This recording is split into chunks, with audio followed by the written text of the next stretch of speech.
Saudara-saudara, kita lanjutkan lagi membahas tentang deepening dan broadening daripada Tai Chi Nusantara ini.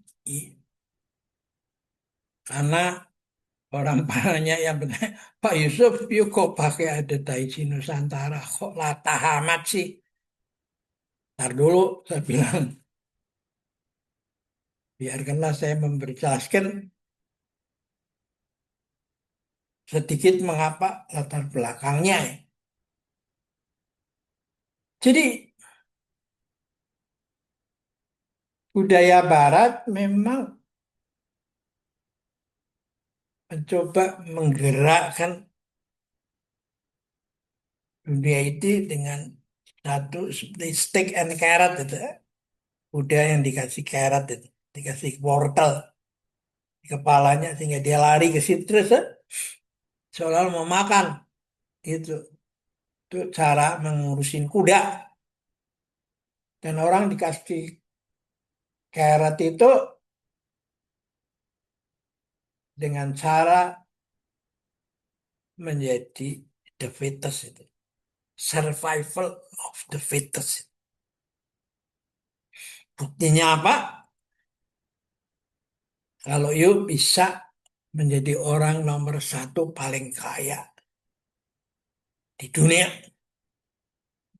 dalam kurung to have, memiliki. Nah, itu dikembangkan terus-menerus. At all cost, perang. Ya, kan? Kekuasaan ekonomi, politik, dan sekarang informasi.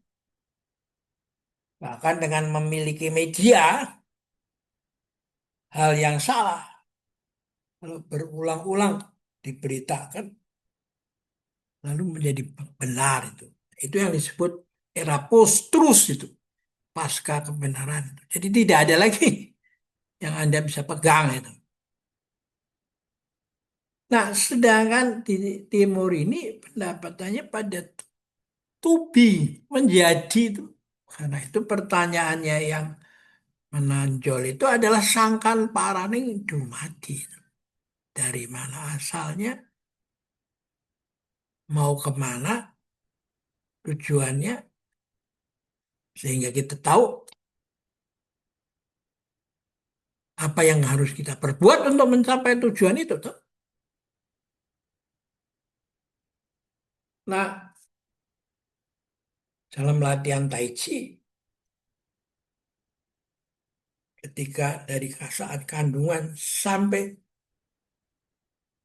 dewasa menjadi manusia kaya, tujuannya lah di 4 samudera dan 5 benua, semua orang bersaudara. Ini 5 benua, 4 samudera, cak, semua orang bersaudara. Di India ada kan cara pandang, akhirnya you harus melaksanakan trihita karana. 3 trihita bagian karana, penyebab kebahagiaan, yaitu mencintai sesama, seluruh dunia, dan sang penciptanya. Ya, bukan hanya diri sendiri. Aku kaya, paling kaya. Nah, itulah India.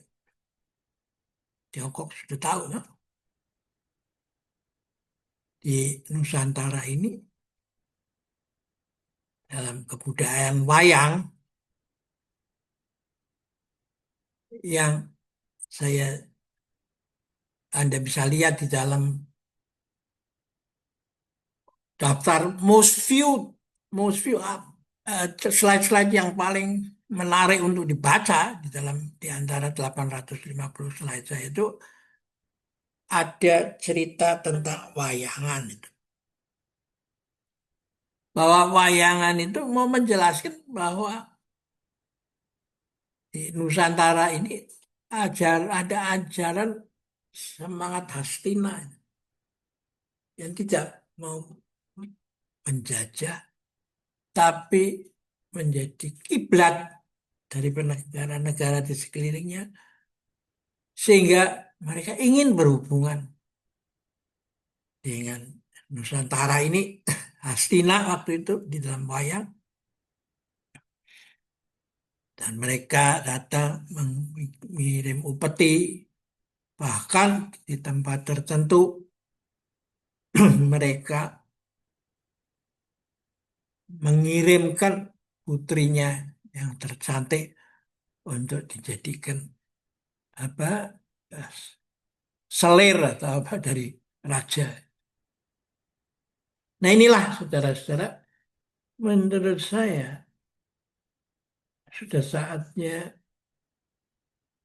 dunia beralih untuk menyelesaikan konflik yang berkepanjangan seperti saat ini, yang saling menggencat dengan price, harga, tarif, senjata, apa segala macam. Itu tidak bisa lain kecuali kita berkiblat pada nilai-nilai di timur ini. Bahwa akhirnya seperti dikatakan oleh Vimalakirti dari India, Gunung Mahameru yang tertinggi di dunia itu tumbuh sawi itu, yang bijinya terkecil di dunia. Karena manusia pada waktu itu belum punya mikroskop toh, yang melihat biji sawi itu paling kecil di dunia. Syair Vimalakirti yang hidup pada 100 tahun Masehi itu berlanjut, tapi di dalam setiap biji sawi itu bersembunyi alam semesta yang lebih gede. Sehingga kalau dunia menderita, saya ikut menderita. Kalau manusia sakit, saya ikut merasa sakit itu. Nah, ajaran Hindu kemudian berkembang menjadi memayu hayuning pamono.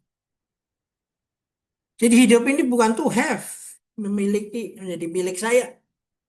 Menjadi kita perintahkan menurut ambisi saya. Tapi mempercantik dunia dan mempercantik samudoyo seluruh alam semesta. Ya, ini penting di zaman sekarang ini. Ya. Jangan berpikir untuk diri sendiri, selfish itu. Ya. Oke, kita akhirin pertemuan kita kali ini dan kita lanjutkan pada pertemuan berikutnya. Ya.